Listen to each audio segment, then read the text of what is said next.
Hey, this is Jim at FreeChartVideos.com using time-honored techniques to understand modern markets.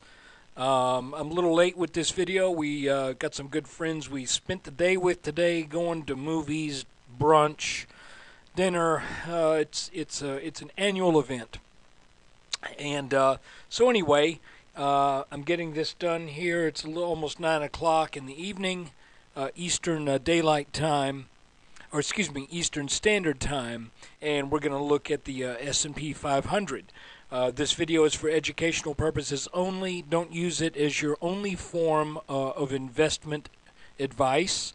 Consider what I have to say, consider what the markets have been doing, but use your own due diligence and make your investment decisions based upon your opinion and based upon your financial situation. I'm not a licensed professional, just a guy that draws lines on charts. So let's look at the S&P 500. All right, we're going to start out by looking at roughly the last month of trading. We're going to, let's put it right there. And we kind of have gotten into this pattern here where we're seeing some repeating stuff going on, which is kind of interesting. We got into this newly formed channel in the month of December, and you can see that the S&P would hit up against this upper line, sell back, go down to the bottom line, come back, and it would show clear resistance at a particular level.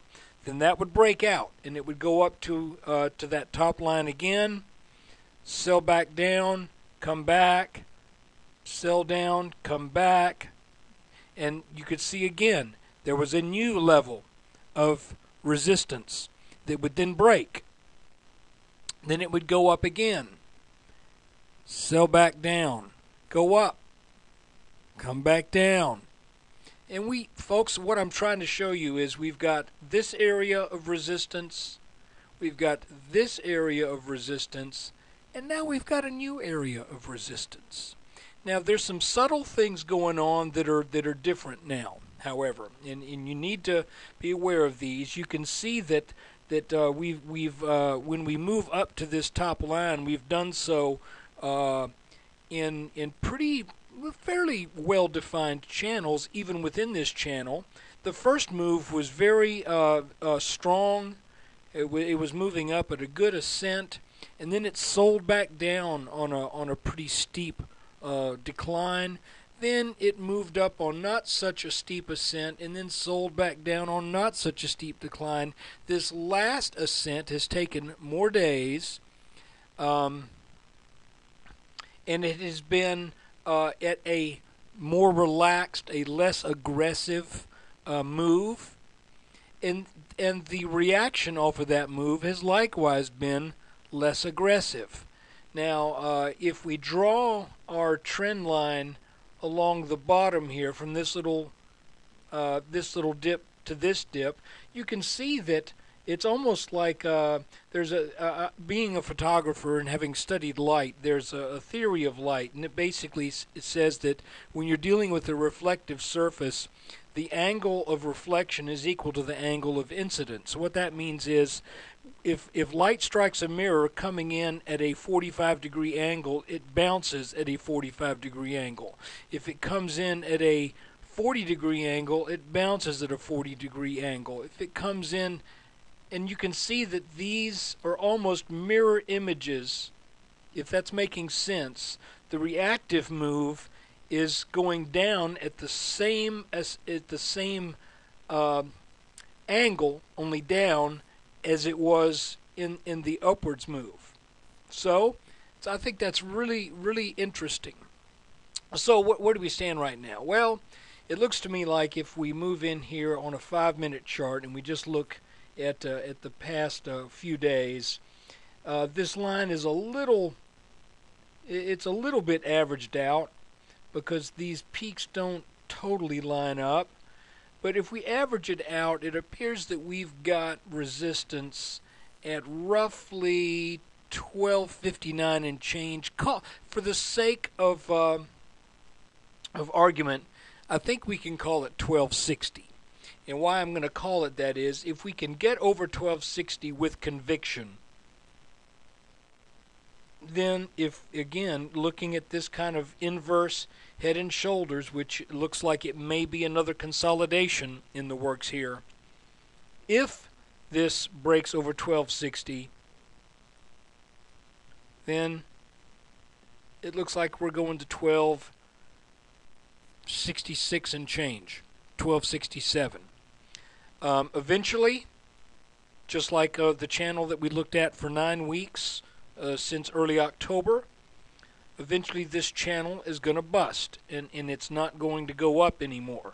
It will this blue line will break, and then we're going to be looking for one of these levels potentially as support. But for right now, it sure looks to me like we've got the same little pattern going, only you can see whereas the first one was quite deep, and like I said, and when it broke out it was explosive. The second one wasn't quite as deep. This one is much less deep. Now, to be fair, we don't know how long this pattern is going to develop. It is possible that this could come down and take out this blue line, rally back up for a back test, then come back down, and then go up for another back test. So there are a number of scenarios that could happen, but I think it's fair to say at this point, and pretty easy to say, that this is now the key level. We are looking at about 1260, a shade less area that needs to be taken out with conviction in order for this market to move higher. And if it does take that out, then I think we're looking at least from just the depth of this little pattern right here, we're looking at a move. May only be 6 or 7, maybe 8 points. So anyway, that's where we are with the S&P 500. As I've mentioned before, too, when we look at the really, really big picture, I remind you, we have a huge inverse head and shoulders down here with a slightly inclining neckline that has already been tested here. By the way, technical analysts would tell you that 1010 low was the perfect place to go long. 1040 wasn't far off the mark.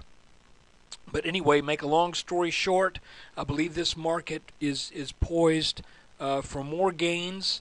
I don't know that it's going to do it right away. We may be setting up for a we'll know it when it happens, but at some point in time, I think we're gonna get into a little bit of choppiness, maybe like some of the chop that happened last fall, because this has really been a very controlled move. Once we got out of this pattern, it's been pretty easy to follow it. At some point, it's going to get tricky, is what I'm trying to say. So anyway, this large inverse head and shoulders has yet to fulfill its minimum expected target, which is in the mid-1300s, called at 1340, 1350. And will we do it on this leg?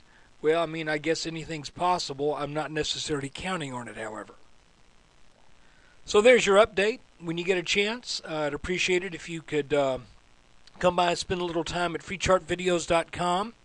And we are, the site's just a little bit more than 2 months old, trying to build up viewership and traffic. So your visits there are very much appreciated. Take care. There'll be another update tomorrow, hopefully not quite as late. Thanks for watching.